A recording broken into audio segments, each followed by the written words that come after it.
ಜೈ ಹಿಂದ್ ಸ್ನೇಹಿತರೆ, ಎಲ್ಲರೂ ಕೂಡ ವೆಲ್ಕಮ್ ಅಂತ ಹೇಳ್ತಾ ಇನ್ನೂ ಯಾರು ನಮ್ಮ ಚಾನಲ್ ಸಬ್ಸ್ಕ್ರೈಬ್ ಆಗಿಲ್ಲ, ಸೊ ಈಗಲೇ ಸಬ್ಸ್ಕ್ರೈಬ್ ಆಗಿರಿ. ಪ್ರತಿಯೊಂದು ಇಂಪಾರ್ಟೆಂಟ್ ಅಪ್ಡೇಟ್ ಎಲ್ಲ ಕೊಡ್ತಾ ಇರ್ತೀವಿ. ಓಕೆ ಸ್ನೇಹಿತರೆ, ನಮ್ಮ ಟೆಲಿಗ್ರಾಮ್ ಮತ್ತು ವಾಟ್ಸಪ್ ಗ್ರೂಪ್ ನೀವು ಇನ್ನೂ ಜಾಯ್ನ್ ಆಗಿಲ್ಲ ಅಂದರೆ ಸೊ ಡಿಸ್ಕ್ರಿಪ್ಷನ್ ನಾನು ಲಿಂಕ್ ಕೊಟ್ಟಿರ್ತೀನಿ. ಪ್ರತಿಯೊಂದು ಅಪ್ಡೇಟ್ ಎಲ್ಲ RRB ಗ್ರೂಪ್ ಡಿ ರಿಸಲ್ಟು ಯಾವಾಗ ಬರುತ್ತೋ ಗೊತ್ತಿಲ್ಲ. ಸೊ ಬಿಡಿದ ತಕ್ಷಣವೇ ನಿಮಗೆ ನಮ್ಮ ಟೆಲಿಗ್ರಾಮ್ ಮತ್ತು ವಾಟ್ಸಪ್ ಗ್ರೂಪಲ್ಲಿ ಈಗಲೇ ಹಾಕ್ತೀವಿ. ಸೊ ಡಿಸ್ಕ್ರಿಪ್ಷನ್ ಜಾಯ್ನ್ ಆಗಿರಿ. ಯಾವಾಗ ರಿಸಲ್ಟ್ ಬರುತ್ತೋ ಅವಾಗ ನಾವು ಲಿಂಕನ್ನು ಹಾಕ್ತೀವಿ, PDF ಹಾಕ್ತೀವಿ. ಓಕೆ ನೋಡಿ, ರಿಸಲ್ಟ್ ಬಿಡುತ್ತೆ ಅಂದರೆ ಹೆಂಗೆ PDF ಬಿಡ್ತಾರೆ. ಯಾರೆಲ್ಲ ಫಿಸಿಕಲ್ ಲಿಸ್ಟ್ ಒಳಗೆ ಇರ್ತೀರಿ, ಸೊ ನಿಮ್ಮದು PDF ಅನ್ನು ಬಿಡ್ತಾರೆ. ನಿಮ್ಮದು ಫಿಸಿಕಲ್ ಐತಿ ಬರ್ರಿ ಅಂತೇಳಿ. ಸೊ ಆ ಒಂದು PDF ಅನ್ನು ನೀವು RRB ವೆಬ್ಸೈಟ್ ಹೋಗಿ ಸೊ ಲಾಗಿನ್ ಆಗಿ ಡೌನ್ಲೋಡ್ ಮಾಡ್ಕೊಳ್ಳೋಕ್ಕಿಂತ ಸೊ ಈಸಿಯಾಗಿ ನಮ್ಮ ಡೌನ್ಲೋಡ್ ಮಾಡಿದಂಥ PDF ಅನ್ನು ನಮ್ಮ ರಿಸಲ್ಟ್ ಬಿಟ್ಟ ತಕ್ಷಣ ವಿತಿನ್ ಸೆಕೆಂಡ್ ಒಳಗಡೆ ನಮ್ಮ ಟೆಲಿಗ್ರಾಮ್ ಮತ್ತು ವಾಟ್ಸಪ್ ಗ್ರೂಪ್ ಡಿಸ್ಕ್ರಿಪ್ಷನ್ ಲಿಂಕ್ ಐತಿ, ಈಗಲೇ ಜಾಯ್ನ್ ಆಗಿರಿ. ಅಲ್ಲಿ ನಮ್ಮ ಗ್ರೂಪ್ ಒಳಗೆ ಹಾಕ್ತೀವಿ. ಯಾರೆಲ್ಲ RRB ಗ್ರೂಪ್ ಡಿ ಪ್ರಿಪರೇಷನ್ ಮಾಡಿ ಸರ್ ಸೆಲೆಕ್ಷನ್ ಆಗುತ್ತೆ ನಿಮ್ಮ ನಂಬಿಕೆ ಇದ್ದರೆ ಸೊ ಜಾಯ್ನ್ ಆಗಿರಿ. ಓಕೆ ಆ್ಯಂಡ್ ಇನ್ನೊಂದು ಹೇಳಬೇಕು, ಪ್ರತಿಯೊಬ್ಬರು ಕೂಡ ಕಮೆಂಟ್ ಮಾಡಿ ತಿಳಿಸ್ರಿ. ತುಂಬ ಜನಕ್ಕೆ ಕನ್ಫ್ಯೂಷನ್ ಇತ್ತು. ಓಕೆ ಪ್ರತಿಯೊಬ್ಬರು ಕೂಡ ಕಮೆಂಟ್ ಮಾಡಿ ತಿಳಿಸ್ರಿ. ಸರ್ ನಂದು ಇಷ್ಟು ಕ್ವಶನ್ ಅಟೆಂಡ್ ಮಾಡಿದ್ದೀನಿ ನೋಡಿರಿ, 2 ಆನ್ಸರ್ ಹಾಕ್ಬೇಕು. ಇಷ್ಟು ಅಟೆಂಡ್ ಮಾಡಿದ್ದು ಎ ಅಂತ ಹಾಕ್ರಿ, 70 ಅಂತ. ಈಗ ನೀವು ಅಟೆಂಡ್ ಮಾಡಿದ್ದು 70 ಕ್ವಶನ್ ಅಟೆಂಡ್ ಮಾಡಿದ್ರೆ 100ಕ್ಕೆ 70 ಅಟೆಂಡ್ ಮಾಡಿದ್ರೆ ಅಂದರೆ A = 70 ಅಂತ ಹಾಕ್ರಿ. ಎಸ್ ಅಂದರೆ ಸ್ಕೋರ್ ಎಷ್ಟು ಆಗ್ಬೋದು, ಎಸ್ ಅಂತ ಹಾಕಿ 64 60 ಹಿಂಗೆ ಹಾಕ್ರಿ. ಓಕೆ ಈಗ ನೋಡಿರಿ, ಫಾರ್ ಎಕ್ಸಾಂಪಲ್ ಸರ್ ನಾನು 70 ಅಟೆಂಡ್ ಮಾಡಿದ್ದೀನಿ ರೀ, 64 ಸ್ಕೋರ್ ಆಗಬಹುದು ರೀ, 6 ತಪ್ಪಾಗ್ಬೋದು. ಓಕೆ ಸೊ ಹಂಗಂದ್ರೆ A ಅಂತ ಹಾಕ್ರಿ, ಅಂದರೆ ಅಟೆಂಪ್ಟ್ ಮಾಡಿದ್ದು A ಅಂತ ಹಾಕಿ = 70 ಅಂತ ಹಾಕ್ರಿ, 70 ಅಂತ ಹಾಕ್ರಿ. ಆ್ಯಂಡ್ ಎಸ್ ಅಂತ ಹಾಕಿ ಅಂದರೆ ಸ್ಕೋರ್ ಆಗಬಹುದು, ಎಸ್ ಅಂತ ಹಾಕಿ = 64 ಅಂತ ಹಾಕ್ರಿ. ಹಿಂಗೆ ನಿಮ್ದು ಎಷ್ಟು ತಿಳಿತು ಅಷ್ಟು ಹಾಕ್ರಿ. ನೋಡಿರಿ, ನಿಮ್ಮ ಎಕ್ಸಾಮ್ ನೀವು ಬರ್ದಿರಿ, ನಿಮಗೆ ಮಾತ್ರ ಗೊತ್ತಿರ್ತದೆ, ಯಾರು ಮತ್ತೊಬ್ರು ಹೇಳಿಕ್ಕೆ ಸಾಧ್ಯ ಇಲ್ಲ. ನೀವು ಎಷ್ಟು ಹೇಳ್ತೀರೋ ಅದು ಅಕ್ಯುರೇಟ್ ಆಗಿ ಹೇಳ್ರಿ. ಅದ್ರ ಬೇಸ್ ಮೇಲೆ ನಾವು ಈ ಸಲ ಸೇಫ್ ಸ್ಕೋರ್ ಎಷ್ಟು ಆಗ್ಬೋದು, ಕಟ್ ಆಫ್ ಎಷ್ಟು ಇಲ್ಬೋದು ಅಂತೇಳಿ ಅನಾಲಿಸಿಸ್ ಮಾಡಿ ಹೆಲ್ಪ್ ಆಗ್ತದೆ. ಪ್ರತಿಯೊಬ್ಬರು ಕೂಡ ಈ ಒಂದು ವಿಡಿಯೋ ಯಾರೆಲ್ಲ ನೋಡ್ತಾ ಇದ್ರಿ ನೀವು ಕೂಡ ಕಮೆಂಟ್ ಮಾಡಿರಿ. ಆ್ಯಂಡ್ ನಿಮ್ಮ ಫ್ರೆಂಡ್ಸ್ ಯಾರೆಲ್ಲ ಅಪ್ಲೈ ಮಾಡಿದ್ದಾರೆ, ಯಾರೆಲ್ಲ RRB ಗ್ರೂಪ್ ಎಕ್ಸಾಮ್ ಅಟೆಂಡ್ ಆಗಿದ್ದಾರೆ ಅವರೆಲ್ಲರೂ ಕೂಡ ನಿಮ್ಮ ಫ್ರೆಂಡ್ಸಿಗೆ ಈ ಒಂದು ವಿಡಿಯೋನ ಶೇರ್ ಮಾಡಿರಿ.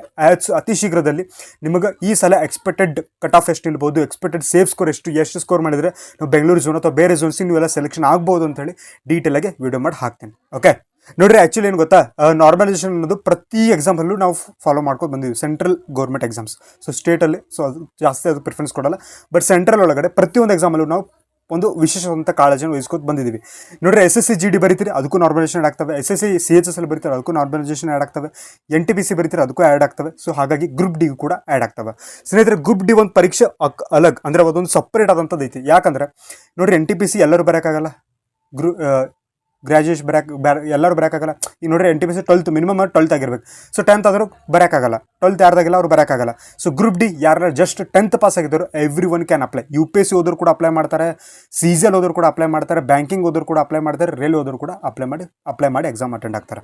ಸೊ ಯಾವ್ದಾದ್ರು ಒಂದು ಸಿಕ್ಕರೆ ಸಾಕು. ನೋಡಿರಿ, ಈಗಿನ ಕಾಲದೊಳಗೆ ಯಾವ್ದಾದ್ರು ಜಾಬ್ ಸಿಕ್ಕರೆ ಸಾಕಾಗಿತ್ತು. ಸ್ಟೇಟ್ ಗೌರ್ಮೆಂಟ್ ಅದ್ರ ಕರೀತಾ ಇಲ್ಲ, ಯಾವಾಗ ಕರೀತಾರೆ ಅದನ್ನು ಗೊತ್ತಿಲ್ಲ. ಸೊ ಸೆಂಟ್ರಲ್ ಕರೀತಾರೆ. ಸೊ 10th ಮೇಲೆ ವೆಲ್ ಜಾಬ್ ಅಂದರೆ ಸೊ RRB ಗ್ರೂಪ್ ಡಿ ಭಾಳ ಬೆಂಕಿ ಜಾಬ್ ಐತೆ. ಓಕೆ ಸೊ ಹಾಗಾಗಿ ಕಾಂಪಿಟೇಷನ್ ಲೆವೆಲ್ ಹೈ ಆಗುತ್ತೆ. ಸೊ ಇವಾಗ ನಾರ್ಮಲೈಸೇಷನ್ ಅಂದರೆ ಏನೋ ನಿಮಗೆ ಅರ್ಥ ಮಾಡಿಸ್ತೇನೆ ನೋಡ್ರಿ.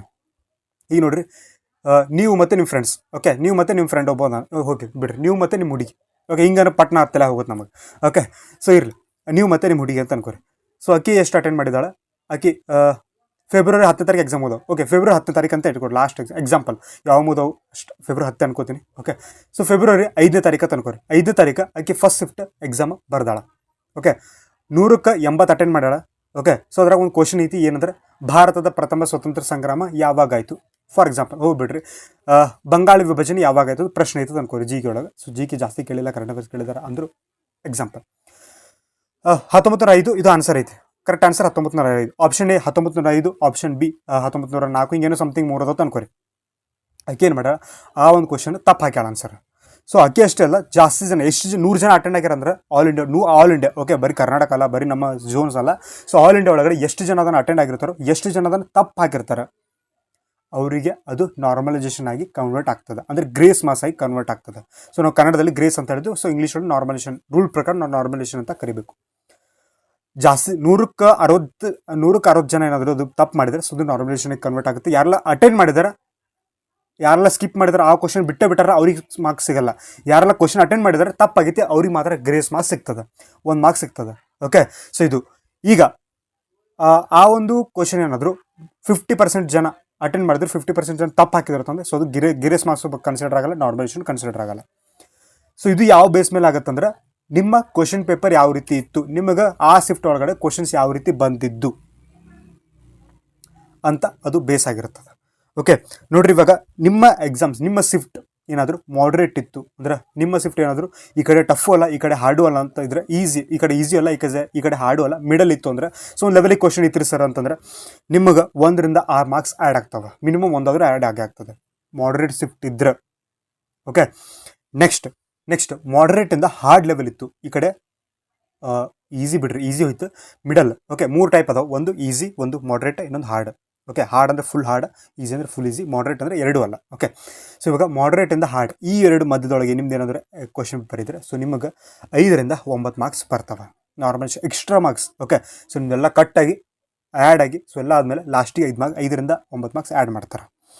ಸೊ ಡಿಪೆಂಡ್ಸ್ ಅಪಾನ್ ಶಿಫ್ಟ್ ಮೇಲೆ, ದೆನ್ ಕ್ಯಾಂಡಿಡೇಟ್ಸ್ ಮೇಲೆ. ನೋಡಿರಿ ಕ್ಯಾಂಡಿಡೇಟ್ಸ್ ಎಷ್ಟು ಜನ ಅಕ್ಯುರೇಟ್ ಆನ್ಸರ್ ಮಾಡಿರ್ತಾರೆ ಅದ್ರ ಮೇಲೆ ಡಿಪೆಂಡ್ ಆಗುತ್ತೆ. ಓಕೆ, ದೆನ್ ಸರ್ ನಮ್ದು ಫುಲ್ ಹಾರ್ಡ್ ಇದ್ರು ಸರ್, ಇಂಥ ಕ್ವಶನ್ ಪೇಪರ್ ಯಾರೂ ಬರ್ದಿಲ್ರಿ ನಾವಷ್ಟೇ ಬರ್ತೀವಿ ಅಂತಿದ್ರೆ ಸೊ ನಿಮಗೆ 6 ರಿಂದ 10 ಮಾರ್ಕ್ಸ್ ಆ್ಯಡ್ ಆಗ್ತವೆ.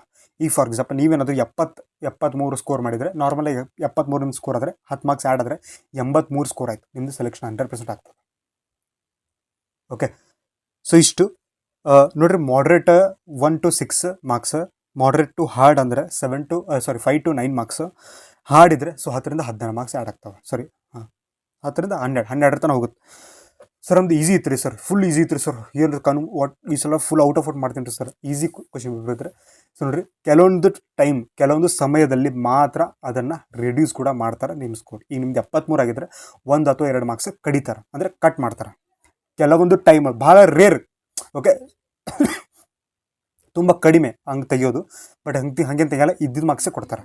ನೀವು ಕೇಳ್ತಾರಲ್ಲ ನಾಳೆ ಸರ್ ನಮ್ದು ಕರೆಕ್ಟ್ ಇಷ್ಟು ಇದ್ರಿ ನೀವು ರಿಡ್ಯೂಸ್ ಆಗಿ ಮಾಡಿರಿ ಅಂತ ಕೇಳಿ. ಓಕೆ, ಸೊ ಇದು ನಾರ್ಮಲೈಸೇಷನ್ ಆಗಿದ್ದು ಯಾವಾಗ ಗೊತ್ತಾಗುತ್ತೆ ಅಂದರೆ ಕೀ ಆನ್ಸರ್ ಬಿಟ್ಟಾಗ ಗೊತ್ತಾಗಲ್ಲ, ನಮ್ಮದು ಫೈನಲ್ ಕೀ ಆನ್ಸರ್ ಬಿಟ್ಟಾಗ ಗೊತ್ತಾಗಲ್ಲ, ಫಿಸಿಕಲ್ ರಿಲಿಸ್ಟ್ ಬಿಟ್ಟಾಗ ಗೊತ್ತಾಗಲ್ಲ. ಯಾವಾಗ ಗೊತ್ತಾಗುತ್ತೆ ಅಂದರೆ ಫೈನಲ್ ಆಗಿ ಜಾಯ್ನಿಂಗ್ ಆಗಬೇಕಾದ್ರೆ ಸ್ಕೋರ್ ಕಾರ್ಡ್ ಬಿಡ್ತಾರೆ. ಸ್ಕೋರ್ ಕಾರ್ಡ್ ಒಳಗೆ ಅಂದರೆ ಮಾರ್ಕ್ಸ್ ಕಾರ್ಡ್ ಬರ್ತದೆ. ಈಗ 10th ಹೆಂಗೆ 12th ಹೆಂಗೆ ಇರುತ್ತೆ ಸೊ ಆ ರೀತಿ ಮಾರ್ಕ್ಸ್ ಕಾರ್ಡ್ ಇರುತ್ತಲ್ಲ, ಆ ರೀತಿ ಇರುವಂಥ ಒಂದು ಮಾರ್ಕ್ಸ್ ಕಾರ್ಡ್ ಬರ್ತಾರೆ. ಸೊ ಅದರೊಳಗೆ ನಿಮಗೆ ನಾರ್ಮಲೈಸೇಷನ್ಸ್ ಸಪ್ರೇಟ್ ಕಾಲಮ್ ಕೊಟ್ಟಿರ್ತಾರೆ, ನಿಮಗೆ ಎಷ್ಟು ಆ್ಯಡ್ ಆಗ್ಯಾವ ಅಂತ ಕೊಡ್ತಾರೆ. ಆ್ಯಡ್ ಇದ್ದರೆ +10 ಹಿಂಗೆ ಕೊಡ್ತಾರೆ, ಸೊ ಮೈನಸ್ ಇದ್ದರೆ -2 -1 -3 -10 ಈ ರೀತಿ ಕೊಡ್ತಾರೆ. ಇದ್ರ ಮೇಲೆ ನಿಮ್ಗೆ ಫೈನಲ್ ಸ್ಕೋರ್ ಆಗಿರುತ್ತೆ, ಅದ್ರ ಮೇಲೆ ನಿಮ್ಮದು ಕಟ್ ಆಫ್ ನಿಲ್ತದೆ. ಇದು ನಾರ್ಮಲೈಸೇಷನ್ ಅಂತ ಕರಿತೀವಿ. ಬಟ್ ಡೆಫಿನೆಟ್ಲಿ ನಿಮ್ಮದು ಮಾಡ್ರೇಟ್ ಟು ಹಾರ್ಡ್ ಇದ್ದರೆ so definitely normalisation grace marks ಕೊಡ್ತಾರೆ. ನೀವೇನಾದರೂ ಸರ್ ನನ್ನ ಸ್ಕೋರ್ ಚೆನ್ನಾಗಿಲ್ಲ ಸರ್ ನಾನು ಇನ್ನೂ ಪ್ರಿಪ್ರೇಷನ್ ಮಾಡ್ಬೇಕ್ರಿ ಅಂತಿದ್ರೆ ಸೊ ಈಗಲೇ ಜಾಯ್ನ್ ಆಗಿರಿ. ಡಿಸ್ಕ್ರಿಪ್ಷನ್ದ ಲಿಂಕ್ ಐತಿ, ಟೆಲಿಗ್ರಾಮ್ ವಾಟ್ಸಪ್ ಗ್ರೂಪ್, ಈಗಲೇ ಜಾಯ್ನ್ ಆಗಿರಿ. ಸ್ಕ್ರೀನ್ ಮೂಲಕ ಅಂದರೆ ಈ ಒಂದು ವರ್ಷನ ತೊಗೊಂಡು ಪ್ರಿಪ್ರೇಷನ್ ಮಾಡ್ಬೋದು, 100% ಯೂಸ್ಫುಲ್ ಆಗುತ್ತೆ. Most important repeated expected questions ತೊಗೊಂಡು ಪ್ರಿಪ್ರೇಷನ್ ಮಾಡ್ಬೋದು. ಕನ್ನಡದಲ್ಲಿ ಇರ್ತದೆ, ಕನ್ನಡಿಗರು ವಿಶೇಷ ಆಗಿ ಮಾಡಿರುವಂಥದ್ದು. GK 700ಕ್ಕೆ ಹೆಚ್ಚು ಪ್ರಶ್ನೆಗಳು ಇರ್ತವೆ, ಸೈನ್ಸ್ 700ಕ್ಕೆ 700+ MCQ ಇರ್ತವೆ, ಮ್ಯಾಥ್ಸ್ ವಿತ್ ಡೀಟೇಲ್ ಸೊಲ್ಯೂಷನ್ ಕೊಟ್ಟಿದ್ದೀವಿ. ಸೊ ತೊಗೊಂಡು ಪ್ರಿಪ್ರೇಷನ್ ಮಾಡ್ಬೋದು. ಓಕೆ ಸರ್, ಹೆಂಗೆ ತೊಗೊಳ್ಳೋದಂದರೆ ಸ್ಕ್ರೀನ್ ಮುಖಾಂತರ ಈ ಒಂದು ನಂಬರಿಗೆ ಕಾಂಟ್ಯಾಕ್ಟ್ ಮಾಡಿರಿ. ದಯವಿಟ್ಟು ಯಾರು ಕೂಡ ಕಾಲ್ ಮಾಡೋಕೆ ಹೋಗಬೇಡ್ರಿ. ಸೊ ವಾಟ್ಸಪ್ ಮಾಡಿದ್ರೆ ಪೂರ್ತಿ ಮಾಹಿತಿಯನ್ನು ಕೊಡ್ತೀವಿ, ಬೇಕಂದ್ರೆ ತೊಗೋಬೋದು, ಬೇಡಂದರೆ ಬಿಡ್ಬೋದು ಅಂತ ಹೇಳ್ತಾ ಐ ಹೋಪ್ ನಿಮಗೆ ಸ್ವಲ್ಪನಾದರೂ ಈ ಒಂದು ವಿಡಿಯೋ ಇಷ್ಟ ಇದೆ ಅನ್ಕೋತೀನಿ. ವಿಡಿಯೋ ಇಷ್ಟ ಆದರೆ ಖಂಡಿತ ಕೂಡ ಲೈಕ್ ಮಾಡಿರಿ, ಶೇರ್ ಮಾಡಿರಿ, ಸಬ್ಸ್ಕ್ರೈಬ್ ಮಾಡಿರಿ. ಸೊ ಮತ್ತೆ ಮುಂದಿನ ವಿಡಿಯೋದಲ್ಲಿ ಸಿಗೋಣ. ಅಲ್ಲಿವರೆಗೂ ಟೇಕ್ ಕೇರ್, ಬೈ ಬೈ. ಜೈ ಹಿಂದ್, ಜೈ ಭಾರತ್.